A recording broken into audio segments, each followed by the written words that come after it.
Do you, do you think Epstein killed himself sincerely?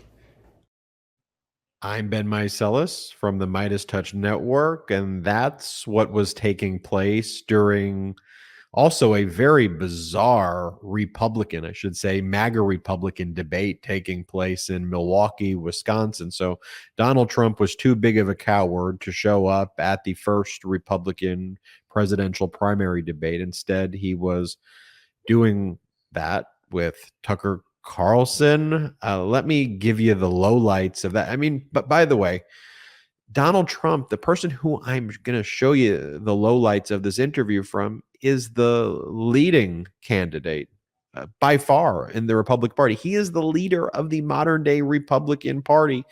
And this is what he is doing instead of debating. And by the way, I did a whole nother video about the debate and how weird that is. But let's go through the lowlights of whatever this was. As you saw from the intro, this is how the interview started between Donald Trump and Tucker. Play the clip.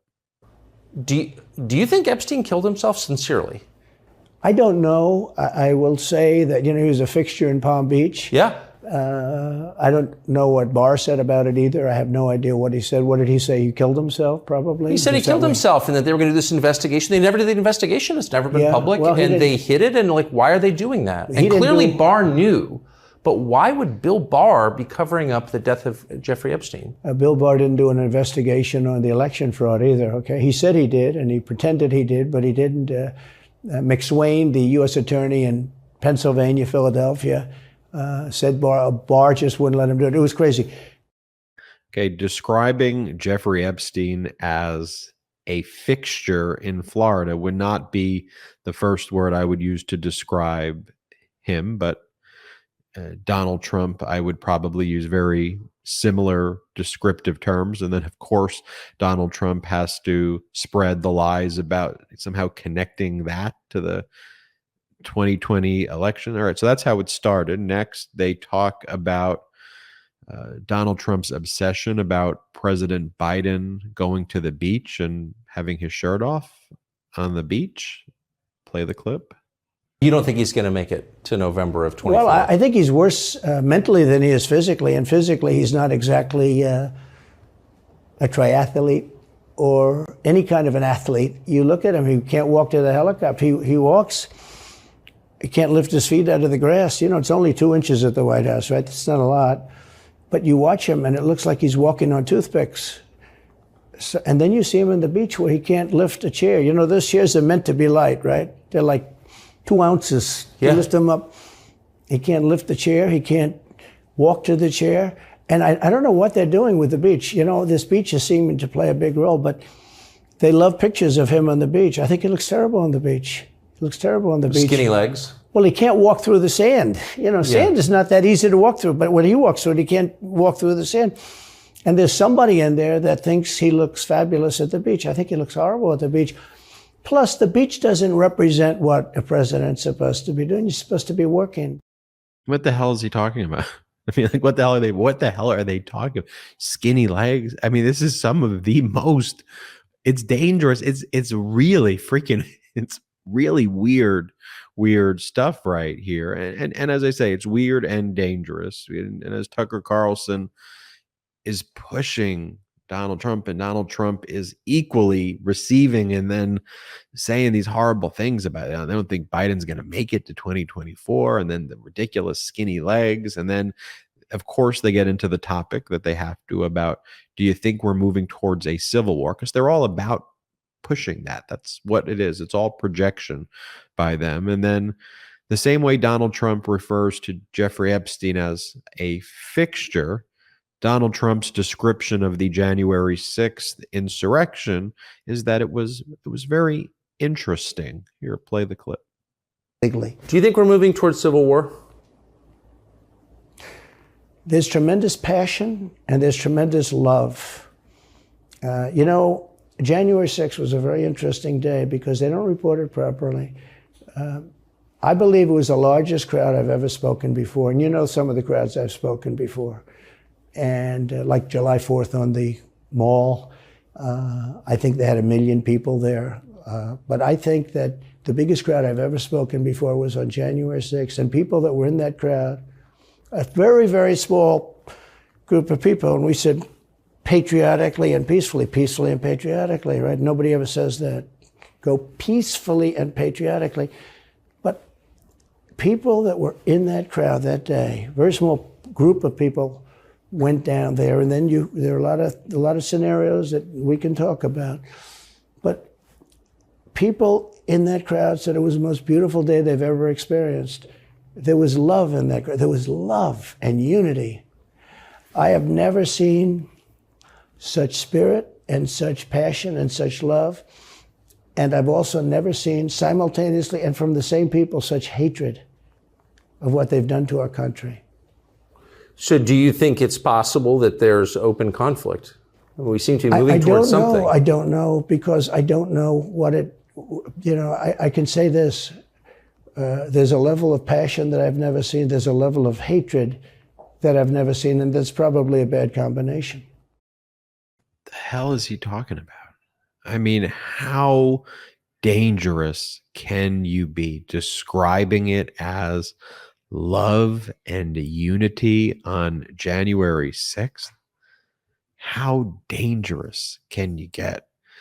Prize Picks. Prize Picks is a skill-based, real money daily fantasy sports game. How does it work? You pick 2 to 6 players, and if they will go more or less than their Prize Picks projection, you can win up to 25 times your money on any entry. At Prize Picks, you aren't competing against other people. It's just you versus the projections available, instead of battling thousands of other players, including pros and sharks. As you know, I'm a competitive person by nature, and combining my competitiveness with an easily accessible daily fantasy sports game, that's the icing on the cake for me.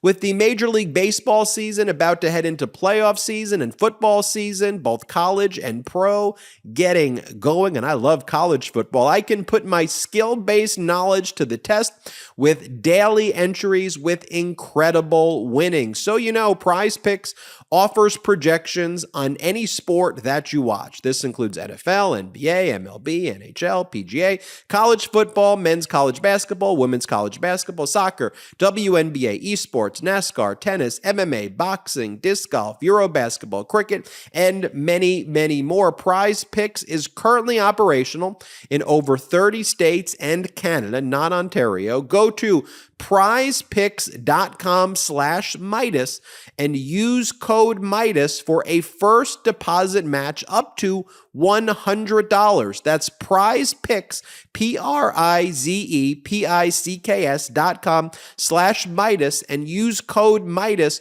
for a first deposit match up to $100. Daily fantasy sports made easy at Prize Picks. And then it kind of oscillates between this dangerous fascist rhetoric to this really weird stuff. And so here Donald Trump is talking to Tucker about how he doesn't like to call the former governor of Arkansas, Asa Hutchinson, Asa. He prefers to call him Ada, ADA. And then Carlson's like, well, why do you do that? And Trump's like, I could tell you, but I'd get into trouble. And I think what Trump is referring to is that he is trying to mock individuals with disabilities, is what Donald Trump is trying to say here. But play the clip. When you say there are people on stage who shouldn't be running for president, who do you mean? Well, I don't want to really use names, but it wouldn't matter too much. A guy like, I call him Ada Hutchinson. It's Asa, but I call him Ada. Why do you call him Ada? I could tell you, but I don't want to get myself in a little trouble.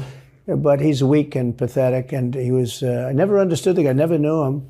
He was the governor of Arkansas, not a very popular guy. I don't know how but that state is such a great state. The people are so incredible in that state, and they love me and I love them. How does this guy get elected governor of Arkansas? But he's nasty always, and has been. I mean, this is just not a normal person. I mean, what we're watching, if you had somebody in your family who acted like that, or friends, family, colleagues, coworker, I'd hope you'd think maybe 5150 psychiatric hold. I mean, this is not normal behavior, is putting it gently. And of course, he's obsessed with Hillary Clinton. That's a major point of this interview as well. Here, play this clip as Donald Trump talks about his obsession. Hillary Clinton. Play the clip. But you've been around long enough now. You've seen many elections criticized. I mean, Hillary Clinton goes crazy. Every time she talks, she says, he's not the president. Jimmy Carter said, he's not the president. Well, I am the president. Hillary Clinton called me, by the way, at 3:02 in the morning to congratulate me the night of the election. Did her voice crack? Well, her voice was, it's very different, I will say. I won't get into that. But what do you mean? Her voice was very different.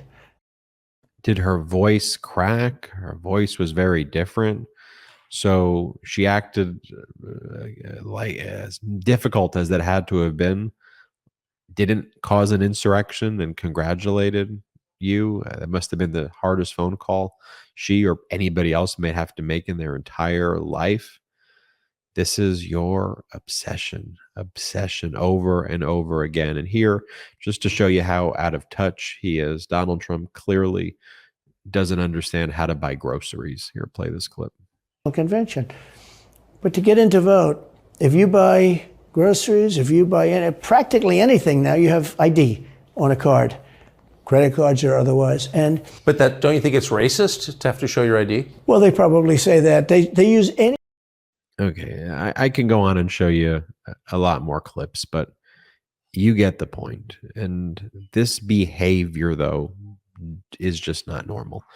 It's dangerous. It's bizarre. It is everything our country does not stand for. Okay? And this is who the Republicans have as their leader of their party. This is who they want to give nuclear weapons to. They want that individual to make life and death decisions for you, for your family, for your children, for your grandkids, for your neighbors, for your community, for our country. It's not funny. It's not funny. And it is deeply, deeply sad and depressing that the Republican Party has fallen like this. But America hasn't fallen. I know that you will share these videos. You will spread this message. Please, specifically this video, leave comments below and share this video. It's a way you can really help this network, our country. Share the video and just show people and say, this is what this maniac is saying.